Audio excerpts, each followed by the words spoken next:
Shalom jemaat GK Gloria terkasih dalam Tuhan kita Yesus Kristus. Selamat menyambut Natal yang akan segera datang. Kami menyambut Anda semua yang baru bergabung bersama dengan kami, baik di Surabaya, di seluruh Indonesia maupun di luar negeri. Kita semua disatukan hanya oleh kasih karunia Tuhan. Tuhan Yesus memanggil kita semua untuk datang beribadah kepadanya hari ini. Mari kita mempersiapkan hati kita untuk memasuki ibadah Advent keempat ini. Selamat beribadah.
Selamat pagi dan shalom. Kita semua boleh datang beribadah pada pagi hari ini hanya oleh karena anugerah Tuhan saja. Mari kita memasuki ibadah Advent minggu keempat ini. Kita mempersiapkan hati kita, memohon agar Roh Kudus menolong kita untuk dapat beribadah di dalam roh dan kebenaran. Mari kita bersaat teduh bersama-sama.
Pertolongan kita dalam ibadah Minggu Advent keempat hari ini adalah dalam nama Allah Bapa, Allah Putra, dan Allah Roh Kudus.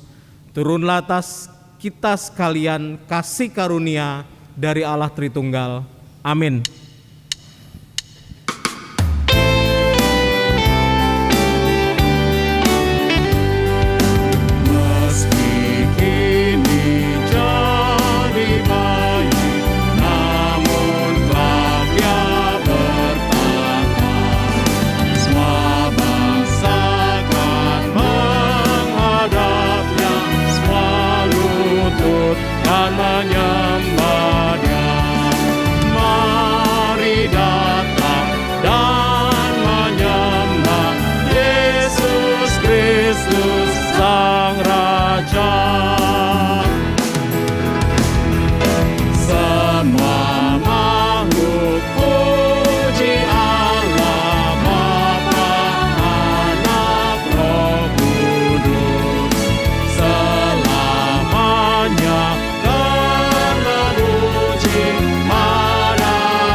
Hari ini kita memasuki Minggu Advent yang keempat.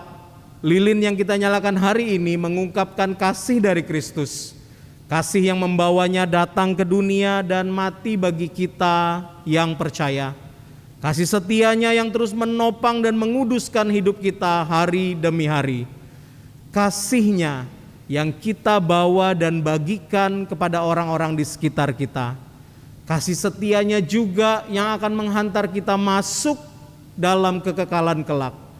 Mari datang kepadanya dengan hati yang mengasihi Tuhan dan yang mengasihi sesama yang beribadah bersama saat ini. Karena begitu besar kasih Allah akan dunia ini, sehingga Ia telah mengaruniakan anaknya yang tunggal, supaya setiap orang yang percaya kepadanya tidak binasa, melainkan beroleh hidup yang kekal. Sebab Allah mengutus anaknya ke dalam dunia, bukan untuk menghakimi dunia, melainkan untuk menyelamatkannya oleh Dia. Dan inilah kasih itu, yaitu bahwa kita harus hidup menurut perintahnya. Dan inilah perintah itu, yaitu bahwa kamu harus hidup di dalam kasih, sebagaimana telah kamu dengar dari mulanya. Mari bersama dengan para malaikat di sorga, kita tinggikan namanya, kita muliakan namanya.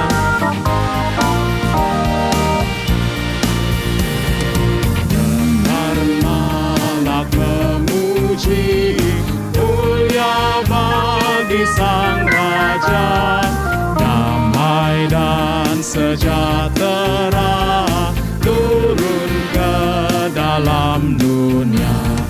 Bangsa-bangsa bangkitlah dan bersoraklah serta langit bumi dengarlah, lahir Kristus Sang Raja.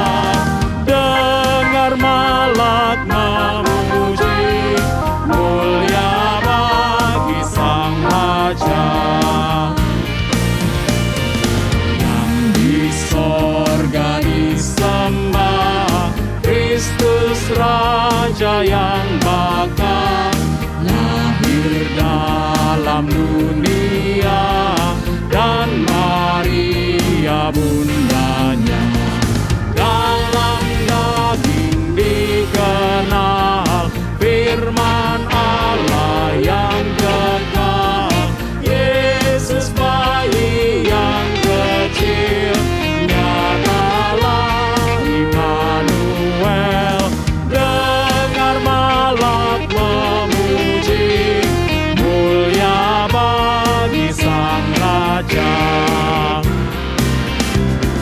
Raja damai yang besar, sorga hidup yang benar, datang pilih umatnya, beri harapan dalamnya.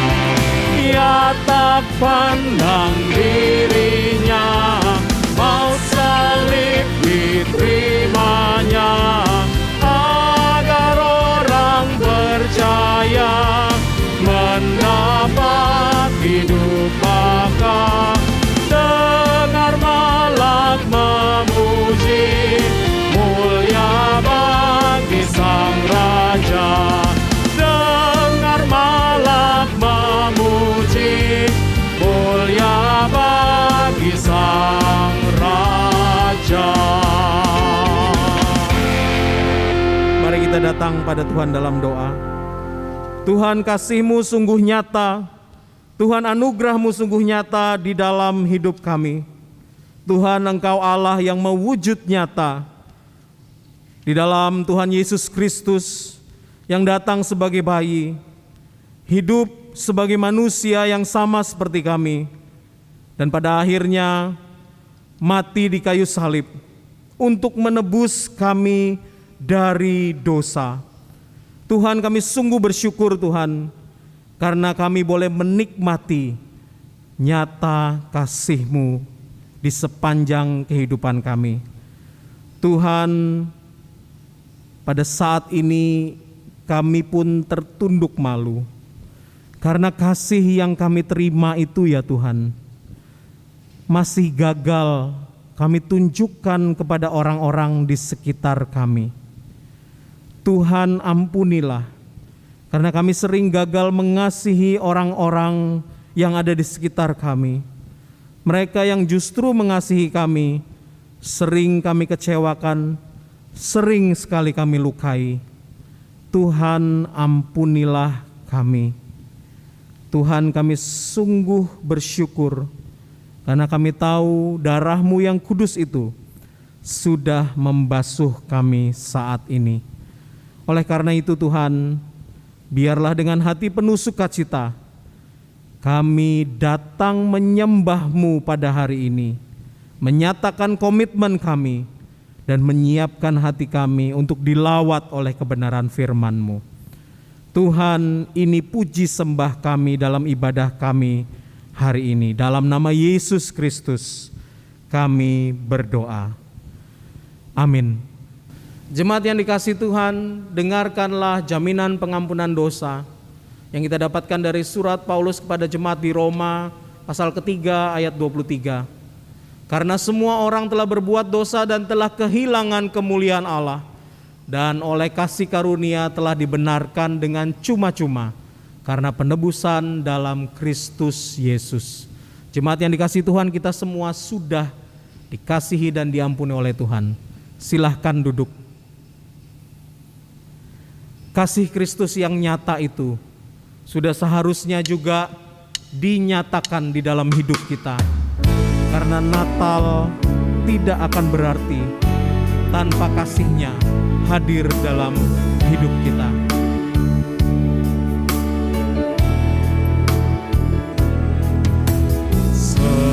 Seperti palungan, layakkanlah hatiku menyambut-Mu Tuhan. Seperti emas kemenyan dan mur, biar hidupku berkenan padamu. Sebab Natal tak akan berarti tanpa kasih-Mu. Lahir di hatiku hanya bersama-Mu, Yesus, ku rasakan selalu. Indahnya Natal di hatiku. Bersama paduan suara sorga ku bernyanyi, kemuliaan di tempat maha tinggi, dan damai sejahtera di antara manusia yang hidupnya berkenan kepadamu.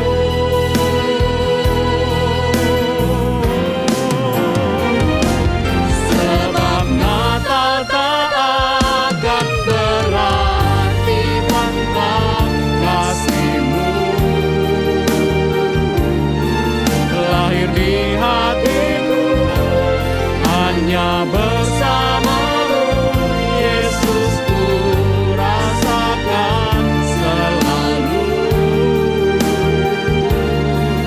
Indahnya Natal di, sebab Natal tak akan berarti tanpa kasih-Mu.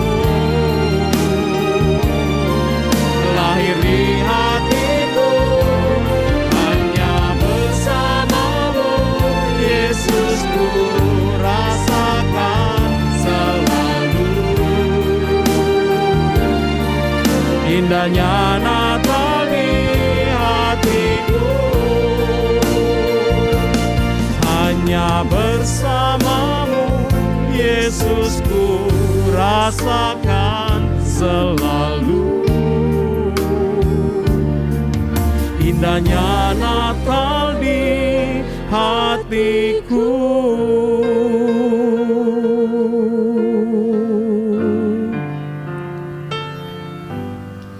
Ada sebuah tempat tenang dekat pelukannya,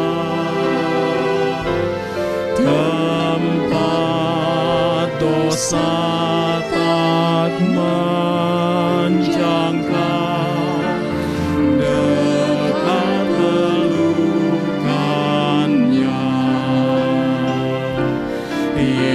Yesus yang penuh rahmat turun dari sorga agar ku dijaganya dekat pelukannya. Ada sebuah tempat hangat dekat pelukannya,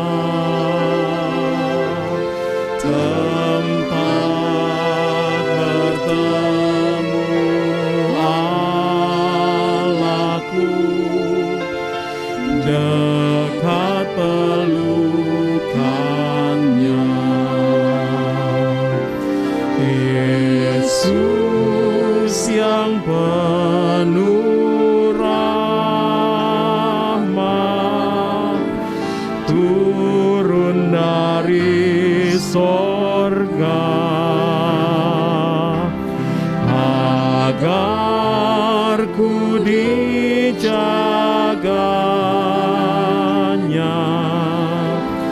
dekat pelukannya.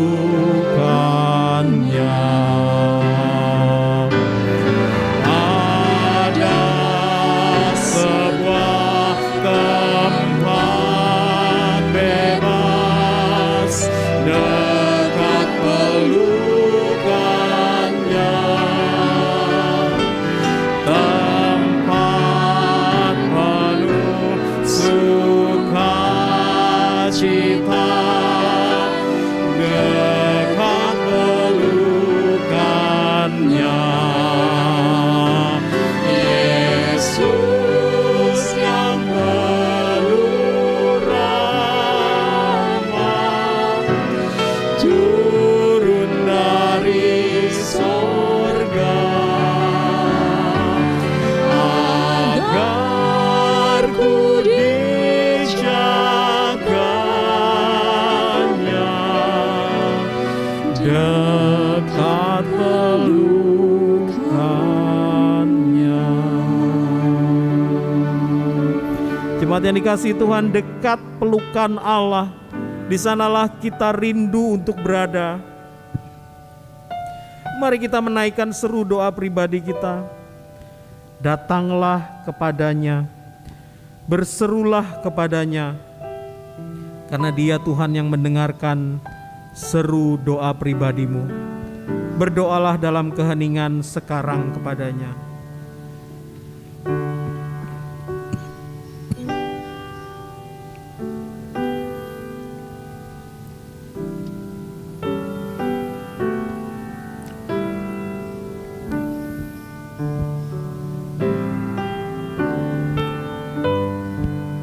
Tuhan Yesus, kami tahu Engkau mendengar seru doa kami. Kami percaya Tuhan, Engkau mendengarkan setiap seru doa dari anak-anak-Mu di balik gadget mereka masing-masing sekarang. Tuhan, kami tahu Roh-Mu yang kudus juga turut berdoa bersama dengan kami. Dan kami percaya Tuhan, Engkau mengetahui apa yang kami butuhkan, jauh melebihi daripada yang sekedar kami inginkan. Oleh karena itu Tuhan, dengarkanlah seru doa kami yang kami naikkan dalam nama Tuhan Yesus yang memeluk kami di dalam kekal kasih-Mu. Amin. Jemaat yang dikasihi Tuhan, marilah terus berdoa dengan saya sekarang. Bapa di dalam sorga, kami berseru untuk bangsa dan negara kami. Tuhan, ada banyak bagian dari negara kami yang dilanda oleh bencana alam. Gunung meletus, banjir, air pasang. Tuhan, di tengah masa pandemi ini Tuhan, bencana alam yang silih berganti karena perubahan cuaca ini Tuhan. Tuhan, kasihanilah bangsa kami. Tolonglah mereka yang sedang bergumul dengan bencana alam. Mereka yang kehilangan keluarganya, mereka yang kehilangan harta bendanya, mereka yang menderita Tuhan pada saat ini dan mungkin masih berada di pengungsian ya Tuhan. Tuhan, kasihanilah mereka. Tuhan, tolonglah kami juga agar dengan setia terus berdoa dan mendukung mereka di dalam segala sesuatu yang bisa kami lakukan.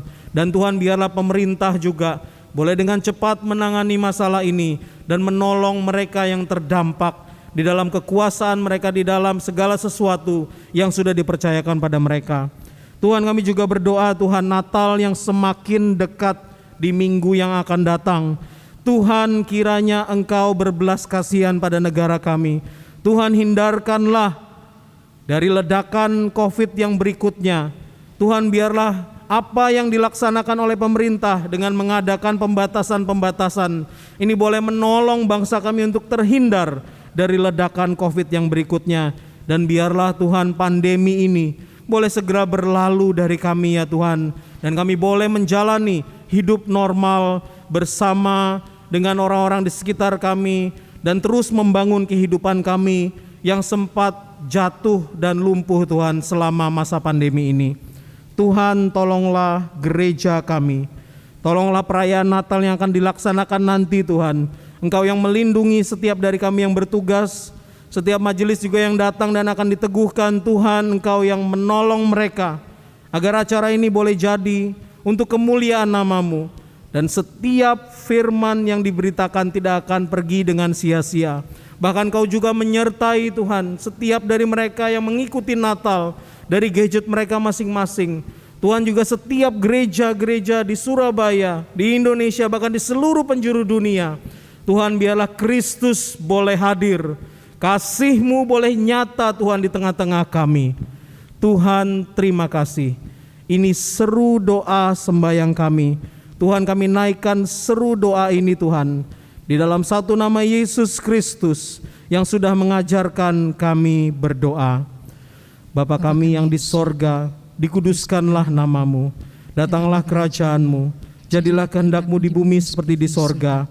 Berikanlah kami pada hari ini makanan kami yang secukupnya, dan ampunilah kami akan kesalahan kami, seperti kami juga mengampuni orang yang bersalah kepada kami.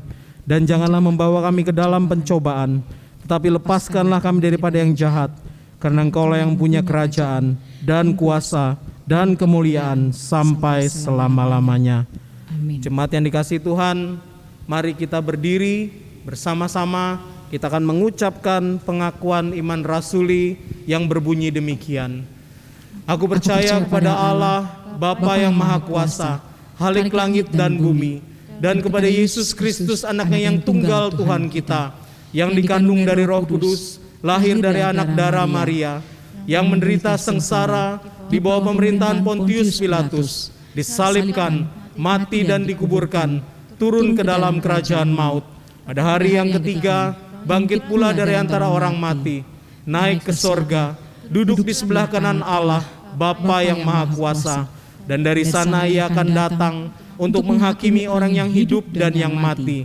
Aku percaya kepada Roh Kudus, gereja yang kudus dan am, persekutuan orang kudus, pengampunan dosa, kebangkitan tubuh, dan hidup yang kekal.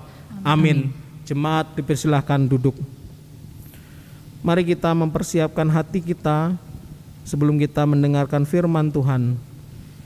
Mari kita menyatakan bahwa begitu Allah mengasihi dunia, Dia memberikan anaknya yang tunggal bagi kita, agar kita yang percaya tidak binasa. Allah mengasihi, Ia berikan anaknya mati di Kalvari untuk bebaskan saya.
Shalom Bapak Ibu Saudara, selamat pagi dan salam sejahtera buat kita semua. Tidak terasa kita sudah hampir di penghujung tahun 2021. Minggu ini kita sudah memasuki minggu Advent yang keempat. Ini berarti tinggal 1 minggu lagi kita akan bersama-sama merayakan Natal dan menyambut hari kelahiran Tuhan kita, Yesus Kristus. Tema mimbar kita pada hari Minggu ini adalah nyatalah kasih-Nya. Sebelum kita lebih jauh membaca dan merenungkan firman Tuhan ini, mari kita berdoa bersama-sama. Mari kita berdoa. Bapa kami yang di sorga, sekali lagi kami mengucap syukur buat hari ini. Kami mengucap syukur kami boleh kembali datang beribadah di rumah Tuhan. Kami mengucap syukur kami boleh datang beribadah di dalam rumah kami masing-masing. Kami bersyukur Tuhan, di momen Natal ini kami kembali diajak untuk menantikan Tuhan. Di momen-momen Advent ini kiranya Tuhan mempersiapkan hati kami sungguh untuk menerima kembali berita Injil, berita kelahiran dari Tuhan kami Yesus Kristus. Bapa kami yang di sorga, sebentar kami akan mendengarkan firman-Mu. Kiranya roh Tuhan bekerja dalam hati dan pikiran kami, menyiapkan kami, agar kami sungguh sekali lagi mendengar suara-Mu. Dan Engkau sekali lagi berbicara di hati kami Tuhan. Menggerakkan kami, menggetarkan kami, supaya kami boleh menjadi anak-anak Tuhan yang terus hidup, mengejar kehendak Tuhan. Terima kasih Bapa. Di dalam nama Tuhan kami Yesus Kristus kami mengucap syukur, kami berdoa. Amin. Saya akan membacakan satu bagian firman Tuhan untuk menjadi dasar perenungan kita pada hari ini. Firman Tuhan pada hari ini kita baca dari 1 Yohanes 4 ayat 7 sampai 12. LAI memberi judul perikop ini adalah Allah adalah kasih. Saudara-saudaraku yang kekasih, marilah kita saling mengasihi. Sebab kasih itu berasal dari Allah dan setiap orang yang mengasihi lahir dari Allah dan mengenal Allah. Barang siapa tidak mengasihi, ia tidak mengenal Allah. Sebab Allah adalah kasih. Dalam hal inilah kasih Allah dinyatakan di tengah-tengah kita. Yaitu bahwa Allah telah mengutus anak yang tunggal ke dalam dunia supaya kita hidup olehnya. Inilah kasih itu. Bukan kita yang telah mengasihi Allah, tetapi Allah yang telah mengasihi kita. Dan yang telah mengutus anaknya sebagai pendamaian bagi dosa-dosa kita. Saudara-saudaraku yang kekasih, jikalau Allah sedemikian mengasihi kita, maka haruslah kita juga saling mengasihi. Tidak ada seorang pun yang pernah melihat Allah. Jika kita saling mengasihi, Allah tetap di dalam kita dan kasih-Nya sempurna di dalam kita. Sedemikian jauh pembacaan firman Tuhan, saudara. Yang berbahagia bukanlah kita yang hanya membaca dan merenungkan firman Tuhan saja, tetapi yang melakukannya dalam kehidupan kita hari lepas hari. Bapak Ibu Saudara, dalam dunia perfilman, salah satu genre film yang selalu menarik untuk diikuti dan disaksikan adalah film yang mengangkat kisah cinta atau love story. Misalnya Beauty and the Beast. Mungkin kebanyakan kita suka dengan film cinta dari Korea atau India yang bertaburan bintang-bintang dan artis-artis yang luar biasa. Ya, menurut saudara, kisah cinta mana yang layak untuk selalu kita ingat dan perhatikan? Kisah cinta mana yang menurut Anda paling agung, paling istimewa? Saudara, ketika kita berbicara tentang Natal, Natal sesungguhnya juga adalah sebuah love story. Bagi saya Natal adalah sebuah kisah kasih yang teragung, yang terindah, yang pernah kita lihat, yang pernah kita dengar, yang pernah kita saksikan. Karena Natal bicara tentang kasih Allah bagi dunia yang telah jatuh di dalam dosa. Yohanes 3 ayat 16 firman Tuhan berkata, karena begitu besar kasih Allah akan dunia ini, sehingga ia mengaruniakan anaknya yang tunggal, supaya setiap orang yang percaya kepadanya tidak binasa, melainkan beroleh hidup yang kekal. Ayat firman Tuhan yang kita baca hari ini di ayat yang ke-10 juga berbicara tentang hal yang sama. Di sana Rasul Yohanes berkata, dalam hal inilah kasih Allah dinyatakan di tengah-tengah kita. Yaitu bahwa Allah telah mengutus anak yang tunggal ke dalam dunia, supaya kita hidup olehnya. Saudara, sebenarnya seberapa besar sih kasih Allah akan dunia ini? Sebenarnya seberapa besar sih kasih Allah akan saudara dan saya? Sehingga kita bisa menyebutnya ini sebagai kisah kasih yang teragung dan teristimewa, saudara. Francis Chan di dalam bukunya Crazy Love mengajak kita untuk memahami kasih Allah dengan terlebih dahulu melihat kebesaran, keagungan, dan kemuliaan Allah. Setelah itu kita coba bandingkan dengan diri kita manusia yang begitu kecil dan begitu hina. Tanpa kita memahami, tanpa kita mengenal siapakah Allah yang sesungguhnya dan siapakah diri kita manusia di hadapannya, kita tidak akan pernah bisa benar-benar memahami seberapa besar sebenarnya kasih Allah itu bagi dunia ini dan bagi hidup saudara dan saya. Saudara, kalau hari ini kita bertanya, siapakah Allah? Allah adalah pencipta langit dan bumi. Ia adalah pemilik dari seluruh alam semesta dan seluruh jagat raya. Kebesaran dan keagungan yang mengatasi segala sesuatu. Tidak ada satu hal pun yang sebanding dengan Dia. Dia adalah Allah yang maha besar, Allah yang maha kudus, Allah yang maha suci, Allah yang maha kuasa, Allah yang maha mulia, dan Allah yang maha sempurna. Dia adalah pribadi yang unlimited, yang tidak terbatas. Ia berdaulat dan berkuasa atas segala sesuatu. Dia adalah pribadi yang independen, yang tidak bergantung pada apapun dan siapapun juga. Dia adalah pencipta daripada galaksi-galaksi. Tetapi ia juga yang mengatur saraf-saraf dari ulat-ulat bulu yang kecil. Dia adalah yang bertata di singgasana yang kekal, yang kudus dan yang suci. Tetapi Dia adalah Allah yang juga memelihara anak-anak burung pipit di udara. Lalu siapakah kita manusia yang dikasihinya, saudara? Alkitab berkata kita manusia berdosa, tidak lebih daripada debu dan tanah. Anak manusia hanya seperti rumput kering yang layu dan tidak berguna. Bahkan Nabi Yesaya di dalam Yesaya 40 ayat 15 mengatakan firman Tuhan ini. Sesungguhnya bangsa-bangsa adalah seperti setitik air dalam timba dan dianggap seperti sebutir debu pada neraca. Sesungguhnya pulau-pulau tidak lebih daripada abu halus beratnya. Saudara, di hadapan Tuhan sesungguhnya dunia ini tidak ada artinya. Bangsa-bangsa di dunia ini tidak ada artinya. Apalagi hidup saudara dan saya. Paulus di dalam surat Roma bukan hanya mengatakan kita ini tidak berarti dan berguna. Manusia berdosa juga digambarkan sebagai musuh atau seteru Allah. Kita adalah orang-orang yang layak untuk dimurkai. Kita adalah orang-orang yang layak untuk dibinasakan oleh Allah.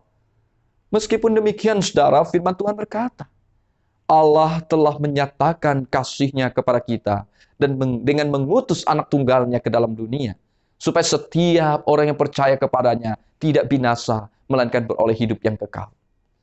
Saudara, untuk menyatakan kasih-Nya kepada kita, Allah menyerahkan anak tunggalnya. Kita perlu bertanya, siapakah anak tunggal Allah? Siapakah Yesus itu?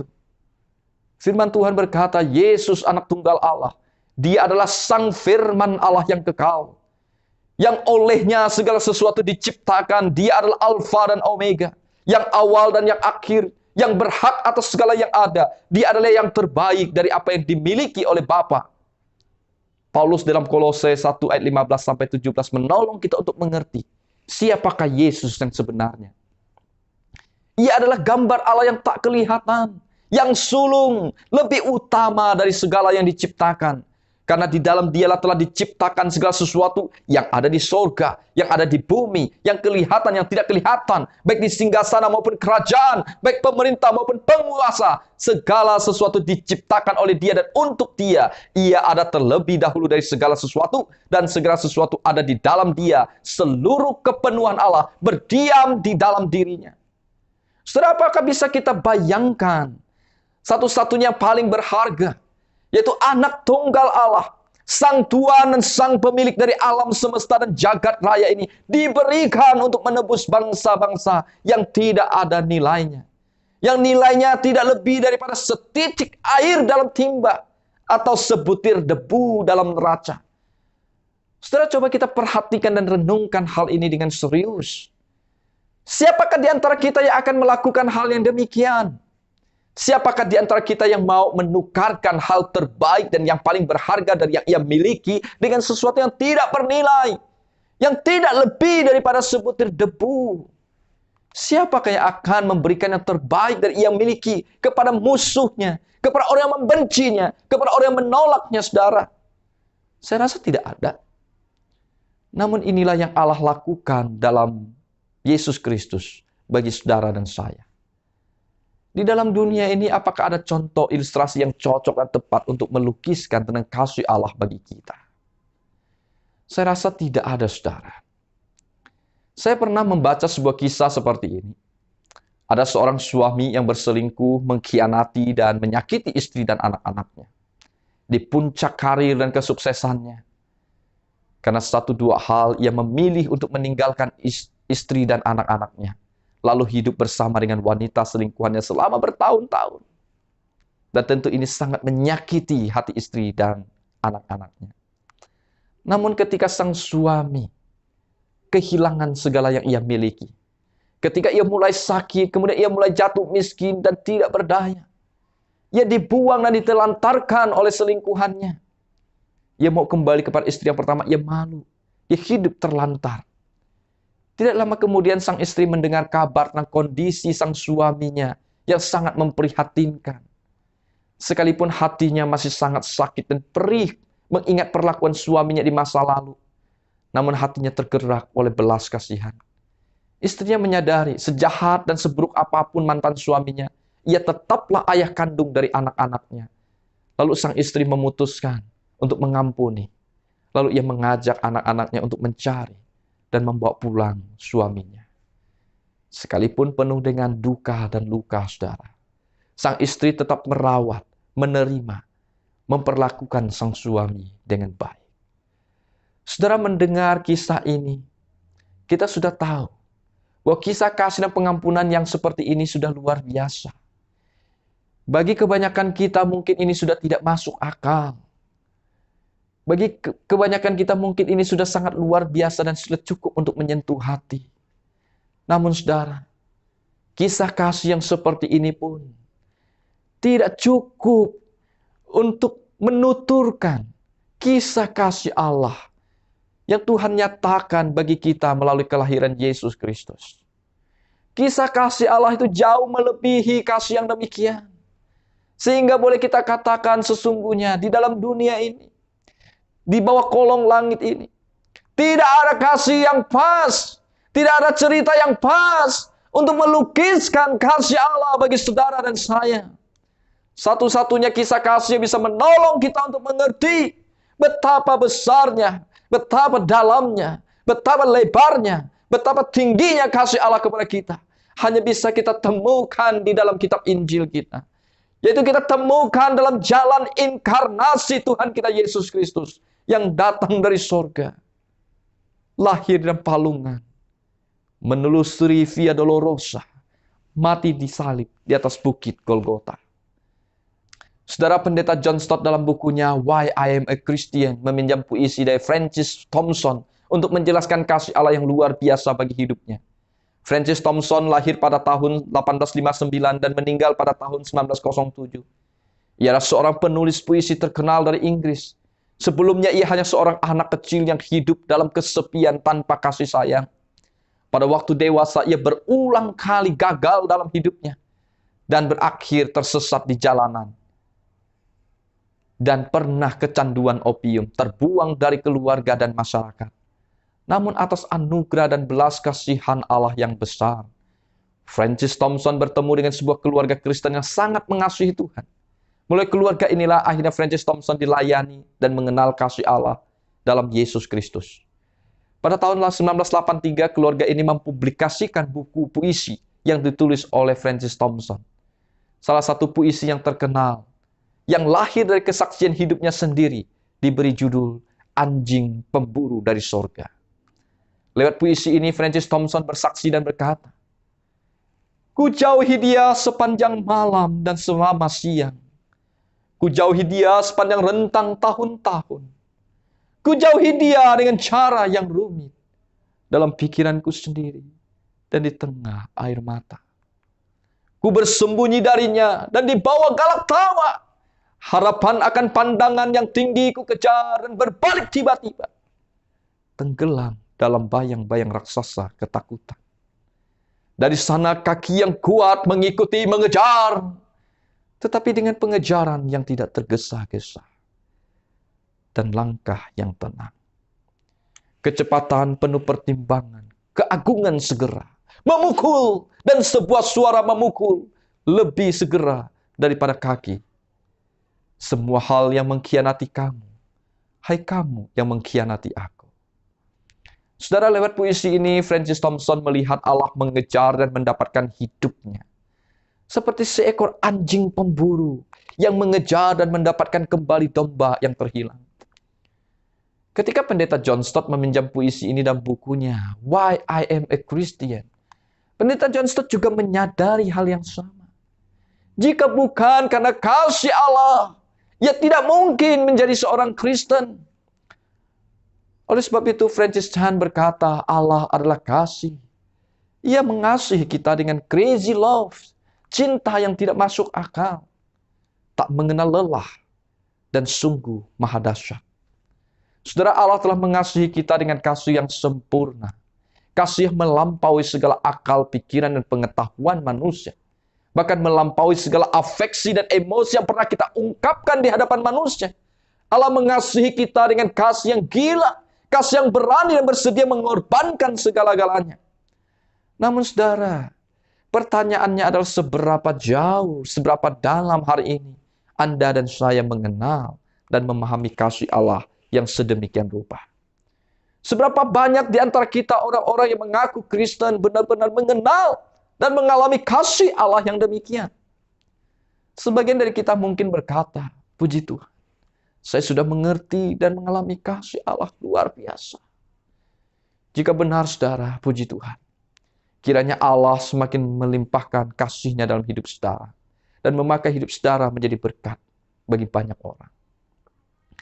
Nah, saudara-saudara yang kasih di dalam Tuhan, sebenarnya bagaimana sih kita bisa tahu? Apakah kita adalah orang yang benar-benar sudah mengenal kasih Allah atau belum? Bagi Rasul Yohanes, semua ini bisa dilihat dari tindakan, perbuatan, dan cara hidup kita. Bagi Rasul Yohanes, pengenalan kita akan kasih Allah bukan sekedar sebuah emosi, pengalaman, dan pengakuan, melainkan sebuah perbuatan. Bagi Rasul Yohanes, mengasihi sesama adalah tanda atau bukti yang paling konkret dari hidup yang mengenal Allah dan kasih-Nya. Dalam 1 Yohanes 4 ayat 7-8, Rasul Yohanes berkata, saudara-saudaraku yang kekasih, marilah kita saling mengasihi. Sebab kasih itu berasal dari Allah dan setiap orang yang mengasihi lahir dari Allah dan mengenal Allah. Barang siapa tidak mengasihi, ia tidak mengenal Allah, sebab Allah adalah kasih. Bagi Rasul Yohanes adalah omong kosong. Jika kita berkata kita mengenal Allah dan mengasihi Allah, namun kita membenci saudara-saudara kita. 1 Yohanes 4 ayat 20 berkata, jikalau seorang berkata aku mengasihi Allah dan ia membenci saudaranya, maka ia adalah pendusta. Karena barang siapa tidak mengasihi saudaranya yang dilihatnya, tidak mungkin mengasihi Allah yang tidak dilihatnya. Bagi Rasul Yohanes adalah omong kosong. Jika kita berkata kita mengenal Allah dan mengasihi Allah, tapi ketika kita melihat sesama kita hidup dalam kekurangan, kemiskinan, penderitaan, kita hanya berpangku tangan dan tidak berbuat apa-apa. Dalam 1 Yohanes 3:17, Rasul Yohanes bertanya, barang siapa mempunyai harta duniawi dan melihat saudaranya menderita kekurangan, tetapi menutup pintu hatinya terhadap saudaranya itu, bagaimanakah kasih Allah dapat tetap di dalam dirinya? Oleh sebab itu, saudara, Rasul Yohanes mengingatkan kita dan menasihati kita. Anak-anakku, marilah kita mengasihi bukan dengan perkataan atau dengan lidah, tetapi dengan perbuatan dalam kebenaran. Demikianlah kita mengetahui bahwa kita berasal dari kebenaran. Dalam bahasa kita saat ini mungkin bunyinya seperti ini, saudara. Jika saudara dan saya benar-benar sudah mengenal dan memahami kasih Allah, mungkinkah bagi kita untuk hitung-hitungan dengan Allah? Jika saudara dan saya hari ini benar-benar sudah mengenal dan memahami kasih Allah, mungkinkah bagi saudara dan saya merasa keberatan untuk bayar harga lebih melayani Allah? Kalau hari ini misalnya kita diminta untuk melayani katakanlah sebagai MC, singer, jadi pemusik, atau dan lainnya. Dengan jadwal seperti ini, 2 kali KU, 1, 2 di pagi hari, lalu harus datang lagi di KU sore. Bagaimana dengan respon kita? Jika saudara dan saya benar-benar sudah mengenal dan memahami kasih Allah, mungkinkah bagi saudara dan saya berkata tidak untuk terlibat dalam pekerjaannya? Padahal, demi berdirinya gereja, Kristus telah bersedia menyerahkan hidupnya, bersedia mati untuknya, saudara. Jika saudara dan saya benar-benar sudah mengenal dan memahami kasih Allah, mungkinkah bagi kita untuk tidak taat dan masih berbantah-bantahan dengan Dia dan berkata, aku masih sibuk, belum waktunya Tuhan. Jika saudara dan saya benar-benar memahami dan mengenal kasih Allah, mungkinkah bagi kita merasa bahwa panggilan misi dan pemuritan itu bukan bagian daripada hidup saudara? Padahal untuk amanat itu sendiri, untuk misi itu sendiri, untuk segala bangsa, Yesus telah mengorbankan dirinya dan mati untuk hal itu. Jika saudara dan saya benar-benar sudah mengalami dan memahami kasih Allah, mungkinkah bagi kita untuk merasa cukup hanya dengan rajin baca Alkitab, saat teduh, pergi ke gereja, dan menghindari dosa-dosa besar? Francois Venlon pernah di dalam bukunya The Seeking Heart bertanya, hanya membaca Alkitab, pergi ke gereja, dan menghindari dosa-dosa besar. Inikah kasih yang bergairah dan sepenuh hati terhadap Tuhan? Saudara, sikap dan cara hidup kita hari lepas hari di hadapan Tuhan. Cara kita melayani dan melakukan pekerjaannya. Cara kita berespon terhadap amanat agungnya. Cara kita memperlakukan suami, istri, orang tua, dan anak-anak kita. Cara kita memperlakukan orang-orang di sekitar kita. Para karyawan kita, para pembantu rumah tangga kita, para supir kita. Atau bahkan termasuk cara kita memperlakukan orang yang tidak kita sukai. Orang yang kita anggap sebagai musuh. Adalah bukti atau tanda yang paling konkret untuk melihat sebenarnya sejauh mana saudara dan saya telah mengenal dan memahami kasih Allah. Saudara, saya percaya apa yang kita ceritakan pada hari ini bukanlah hal yang baru. Ini adalah kebenaran yang sudah sering kita dengar. Mungkin di antara kita, ya, ada yang sudah jenuh. Namun sebagai orang percaya kita perlu bertanya sejauh mana kita yang sudah tahu tentang kebenaran ini. Hidup di dalam kasih Allah dan mengasihi sesama kita. Sudah bukan rahasia lagi kalau di lingkungan komunitas orang Kristen, di tengah keluarga Kristen, di tengah pernikahan Kristen, bahkan di dalam kehidupan kita para hamba Tuhan, para majelis pengurus gereja, yang namanya keegoisan, iri hati, amarah, kebencian, dendam, perselisihan, pertengkaran, masih begitu mewarnai kehidupan bergereja. Apa respon kita terhadap kondisi kehidupan kekristenan yang demikian, saudara? Harus jujur kita akui. Terkadang kita terkesan begitu mudah untuk memakluminya. Sehingga seakan-akan itu hal yang wajar dan lumrah. Karena kita menyadari kita semua adalah manusia berdosa dan masih hidup dalam darah dan daging. Di satu sisi betul, saudara, kita harus senantiasa memaklumi kelemahan dan keberdosaan sama kita. Kita tidak boleh menghakimi orang lain, betul, saudara. Namun di sisi yang lain, kita tidak boleh selalu excuse dan cari alasan dengan keberdosaan diri kita yang tidak mampu untuk mengasihi. Saudara, dalam perspektif firman Tuhan, ketidakmampuan kita untuk mengasihi bukanlah hal yang bisa kita anggap wajar dan lumrah. Ketidakmampuan kita untuk mengasihi tidak bisa kita anggap masalah sepele. Ketidakmampuan kita untuk mengasihi tidak bisa kita hanya pandang sebagai kelemahan dari karakter kita saja. Ketidakmampuan kita untuk mengasihi adalah tanda yang krusial dari kemandulan kerohanian kita. Bagi Rasul Yohanes ini sesungguhnya ada suatu tanda. Ada masalah rohani yang sangat-sangat serius dalam hidup kita. 1 Yohanes 4 ayat 7-8 firman Tuhan tadi berkata, saudara-saudaraku yang kekasih, marilah kita saling mengasihi, sebab kasih itu berasal dari Allah, dan setiap orang yang mengasihi lahir dari Allah dan mengenal Allah. Barang siapa tidak mengasihi, ia tidak mengenal Allah, sebab Allah adalah kasih. Di sini kita bisa melihat dengan jelas bahwa ketidaksanggupan atau kesanggupan kita dalam mengasihi itu berhubungan dengan pengenalan kita akan Allah dan kasih-Nya. Kata mengenal dalam ayat ini diterjemahkan dari kata ginosko. Kita tahu bahwa makna dari kata ginosko bukan sekedar mengenal dalam pengertian pengenalan secara kognitif saja, tetapi juga bersifat relasional, punya hubungan dengan Allah. Ketidakmampuan kita mengasihi berawal dari masalah relasi kita dengan Allah. Ini masalah kerohanian. Ketika kita tidak mampu mengontrol emosi kita, ketika kita tidak mampu mengendalikan diri kita, ketika kita hidup secara egois, ketika kita hidup dengan kurang sabar, ketika kita hidup berselisih, berseteru dengan orang-orang tertentu, ketika kita hidup dengan ketidakpedulian terhadap pergumulan sesama, ketika kita menutup pintu hati terhadap penderitaan, kemiskinan, kelaparan sesama, ketika kita hidup dengan dendam, kepahitan, kebencian, dan tidak ada kebersediaan untuk melepaskan pengampunan. Apalagi disertai dengan niat untuk balas dendam, menjatuhkan, menyingkirkan orang-orang yang tidak menyenangkan di hati kita. Kita harus menyadari bahwa ada masalah yang serius dengan kehidupan rohani kita. Jika ini yang kita alami, kita harus peka, saudara. Kita harus segera menyadari, mungkin kita sudah hidup jauh dari persekutuan dengan Allah. Persekutuan dimaksud di sini bukanlah persekutuan pengertian pertemuan ibadah, pertemuan komisi, pertemuan doa, saat teduh, kegiatan rohani lainnya. Kita bisa saja sangat sibuk, ya sangat banyak terlibat dengan kegiatan-kegiatan rohani yang seperti itu. Tapi tetap saja tidak memiliki persekutuan dengan Tuhan. Kita tetap saja bisa merasakan kering dan tidak berdaya. Persekutuan dengan Allah yang dimaksud adalah suatu relasi yang hidup, yang menghasilkan kekuatan rohani untuk mengerjakan hal-hal yang tidak masuk akal bersama dengan Allah. Yang Tuhan Yesus gambarkan seperti relasi antara ranting dan pokok anggur, yang mampu menghasilkan buah-buah kehidupan dan kebenaran yang memuliakan nama Tuhan.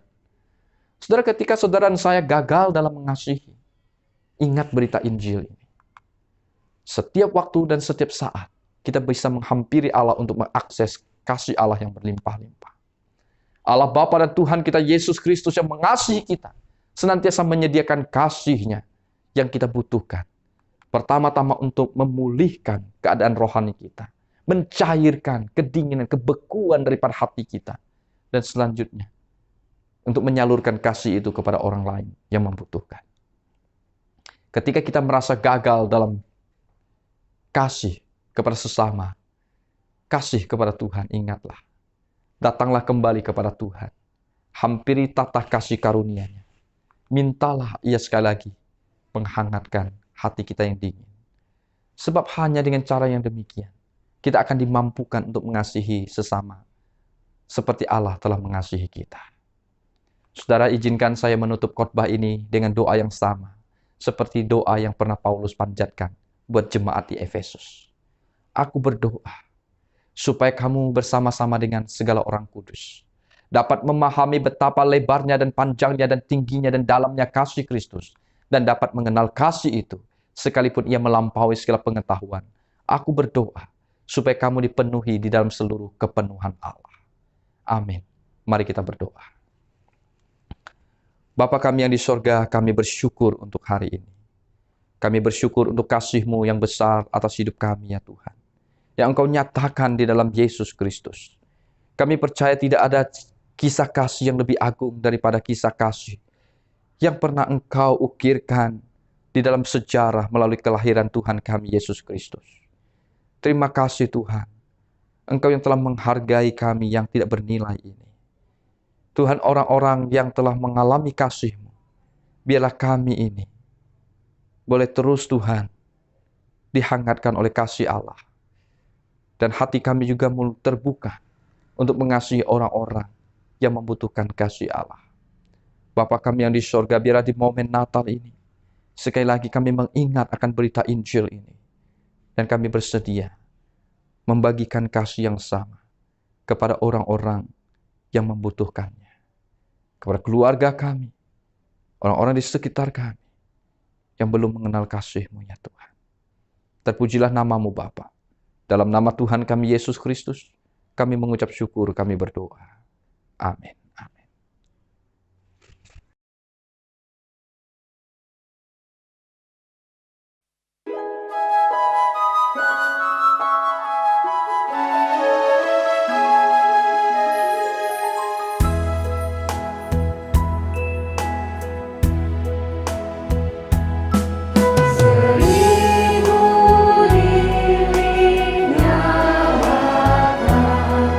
Di renang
Jemaat yang dikasihi Tuhan, kita sudah mendengarkan firman-Nya, kasih-Nya nyata di dalam hidup kita. Mari kita membawa persembahan syukur kita. Dengan hati penuh syukur kita dapat memberikannya lewat scan QRIS atau transfer di rekening BCA gereja masing-masing. Setelah selesai memberikan persembahan, kita akan bersama-sama menyanyikan Kasih Allahku sungguh telah terbukti.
Berdiri, kita nyanyikan bersama-sama.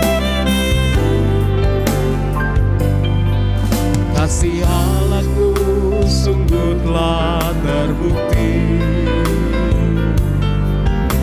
ketika Dia serahkan anaknya.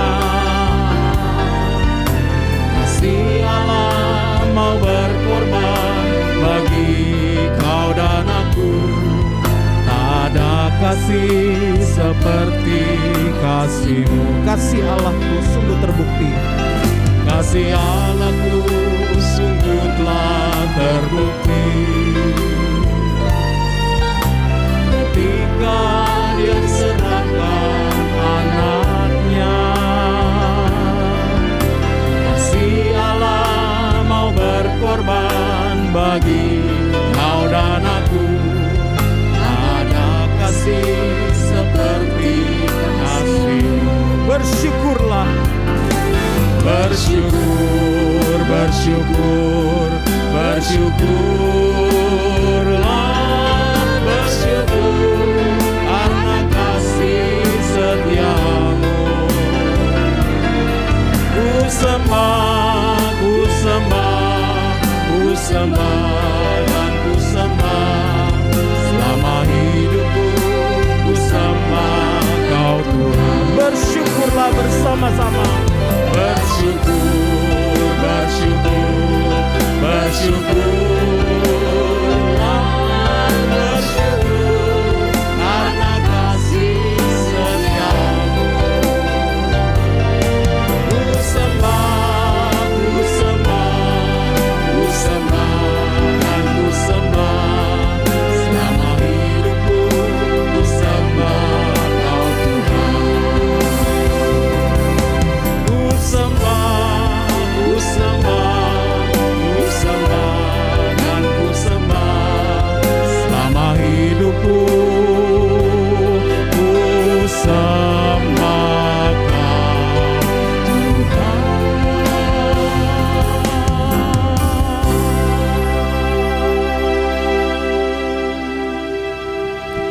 Mari kita membawa persembahan kita dalam doa. Tuhan, kami memuji-Mu. Tuhan, kami menyembah-Mu. Tuhan, dengan hati penuh syukur kami membawa persembahan kami. Tuhan, harta dunia ini tidak sebanding dengan kasih yang telah Engkau tunjukkan kepada kami. Tetapi Tuhan, setapak demi setapak, kami ingin belajar mempersembahkan diri kami. Kami ingin mempersembahkan hidup kami. Dan biarlah Natal ini Tuhan boleh mengingatkan kami sekali lagi bahwa Engkau sudah terlebih dahulu mengasihi kami. Sehingga tidak ada harga yang terlalu mahal yang bisa menggantikan persembahan itu selain diri kami ya Tuhan yang kami bawa ke hadapan-Mu. Tuhan, biarlah harta dunia ini juga Tuhan boleh dikelola dengan penuh integritas oleh para pemimpin kami untuk mengerjakan banyak pekerjaan Tuhan yang sudah Tuhan percayakan pada gereja kami. Tuhan, ini seru doa kami. Dan biarlah Tuhan di Advent keempat ini, kasih Natal itu boleh melingkupi seantero hidup kami. Dalam nama Tuhan Yesus kami sudah berdoa. Amin. Terpujilah Allah Tritunggal yang di dalamnya kita beroleh kasih dan mengalami kasih itu selamanya. Segala kemuliaan hanya bagi Dia. Amin.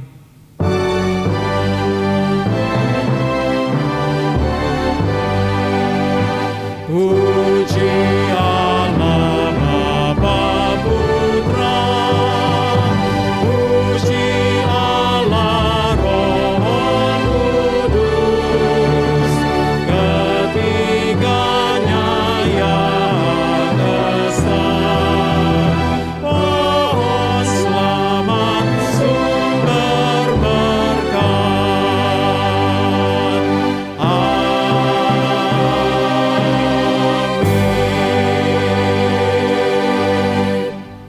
Bapak Ibu yang dikasihi Tuhan, kita akan mengakhiri ibadah kita pada pagi hari ini. Mari kita mengarahkan hati dan pikiran kita kepada Tuhan untuk kita menerima berkat dari-Nya. Kiranya berkat dan kasih yang kekal dari Allah Bapa, anugerah keselamatan di dalam Kristus Yesus Tuhan, kekuatan penghiburan dan penyertaan dari Allah Roh Kudus menyertai saudara sekalian, mulai hari ini hingga kedatangan Tuhan Yesus yang kedua kalinya. Dan dimanapun saudara berada, boleh menjadi saksi-saksi bagi Tuhan dan hidup memuliakan Tuhan sampai selama-lamanya. Amin.